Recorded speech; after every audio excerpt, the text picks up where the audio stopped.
This is the Little Moments Count radio podcast, created in partnership with community radio stations throughout Minnesota.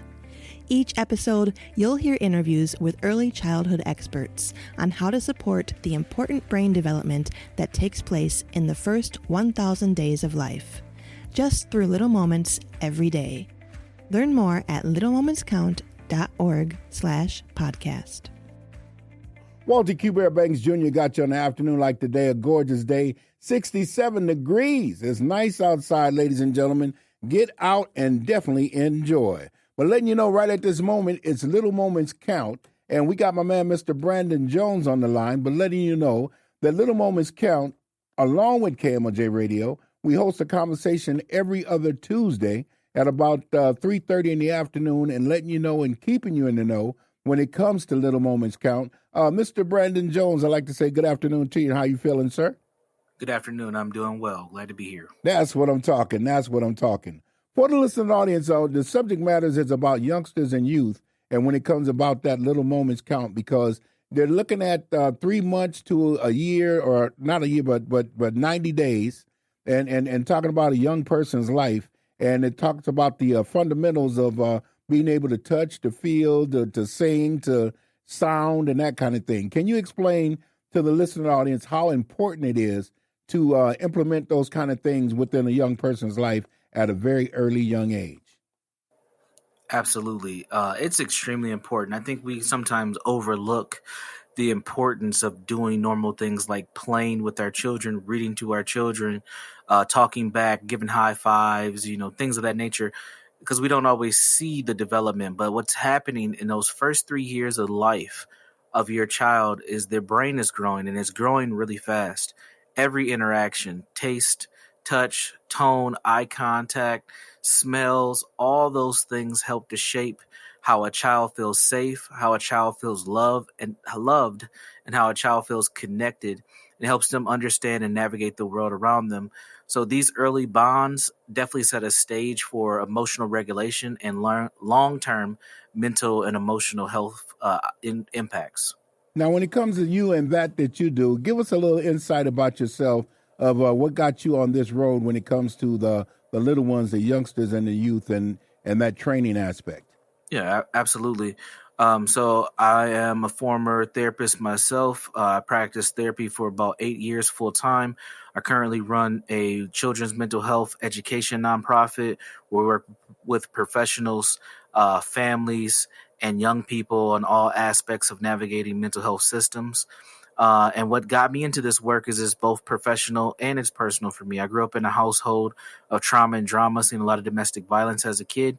And when I decided to, work towards a profession, I wanted to make sure that I was providing opportunities for other young people that were different than how I grew up. So just a way of giving back to the community and using the gifts that God gave me to promote healing within all aspects of communities here in the state of Minnesota. Now, when it comes to adverse childhood experiences, can you give us some insight on the parenting side of it and some of the different factors that exist when it comes to that mental health and awareness?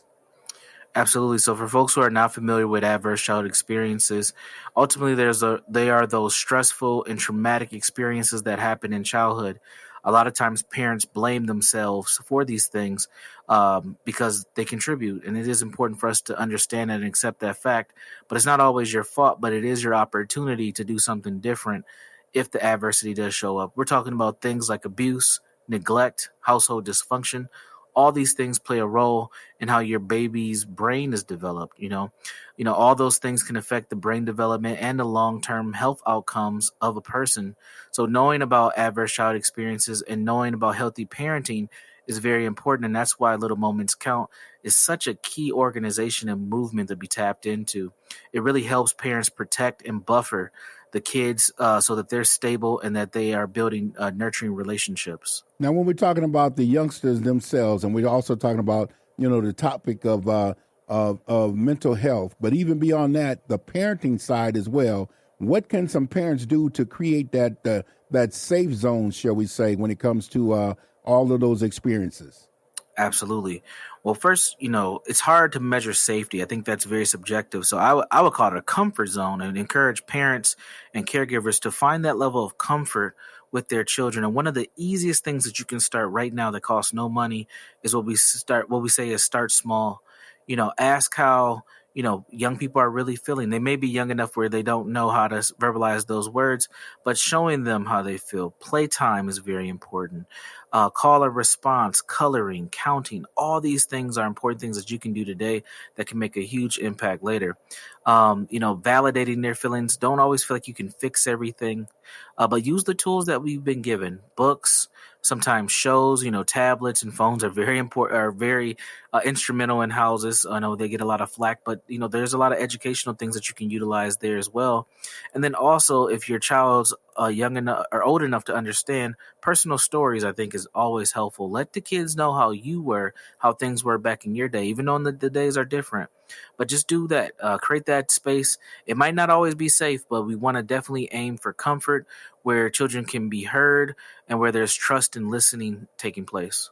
And when it comes to parenting, I know that there's not a one-fix-all, one-on-one book or book outlet or anything in that manner. But at the same time, there's so many different things that you as a parent can do. What would you say to a parent out there that somehow find themselves in a toxic relationship, but have to still show their child or their children how to grow in a healthy kind of way? Absolutely. Anytime a parent is in a toxic dynamic, the best thing for that parent to do is figure out how to reduce the toxicity and how to be in a healthy dynamic. Sometimes that means, distancing yourself from that person, which can be hard. But that level of trauma and stress, it will have an impact on your children. They hear things that they may not see. They see things that you don't think that they're seeing. And just being in those environments does play a role. The best thing that I think we can do for any parent or any parents can do, no matter if they're in a toxic relationship or not, are three key things. Keep routines. Routines are very important to young people. Routines help them have safety, help them have measurable outcomes, and it also helps you stay on track and keep a rhythm. So keep routines. The second thing would be to give choices. Now, we grew up in a community that doesn't always allow children to have choices. I grew up hearing things like children are supposed to be seen and not heard and stay out of grown folks' business, things like that. But in today's world, those things don't necessarily apply. And that's why we see a lot of the frustrations with parents and amongst their kids, because we live in a different society now. It's okay to give your children choices. You can still dictate what those choices are, but give them some choice and some voice in the matter. It is important in rearing children today. And then number 3, I would say, is be present. There are a lot of parents that are physically present, but not emotionally present. They're not engaged with their children. You have to engage with your children. If you don't engage with your children, guess what? There are tons of influencers and other methods out here that will. You want to be the primary influencer in your child's life today, and don't allow it to be something else. And for the listening audience, ladies and gentlemen, I'm talking to Mr. Brandon Jones, and I'm letting you know this brother got it down for real, because just listening to him and the calmness in his voice of being able to explain certain things in different fashions is key. And that's one of the other key things about when it comes to, growth and that kind of thing, because a lot of times when I was talking about the word toxic, we do a lot of yelling and a lot of screaming, and our youngsters are being subdued to that, and they have no choice because of the simple fact of what is. And so we got to show those youngsters that love and that concern and those type of things. But I just had to get that in there. But even beyond that, if by chance I missed a question or two, is there anything else you'd like to add? No, I think we hit most of what we need to. I would just suggest, if people are looking for resources, definitely check out Little Moments Count. Also, you can go ahead and Google my organization, or just go to our website. It's probably the easiest, macmh.org, macmh.org. That's macma.org. So go ahead and check us out. Minnesota, I love you guys. Let's take care of our babies because they need us. No doubt, no doubt. Ladies and gentlemen, once again, that's Mr. Brandon Jones. And I'm letting you know as well, if you like a recording of what you just heard, you can lock in at littlemomentscount.org/podcast. Or you can lock in on the website at littlemomentscount.org. It's FM 89.9 KMOJ, no doubt about it, is the People's Station. Thanks for listening to the Little Moments Count radio podcast in partnership with community radio stations throughout Minnesota. You can find the Little Moments Count radio podcast wherever you get your podcasts. and at littlemomentscount.org/podcast.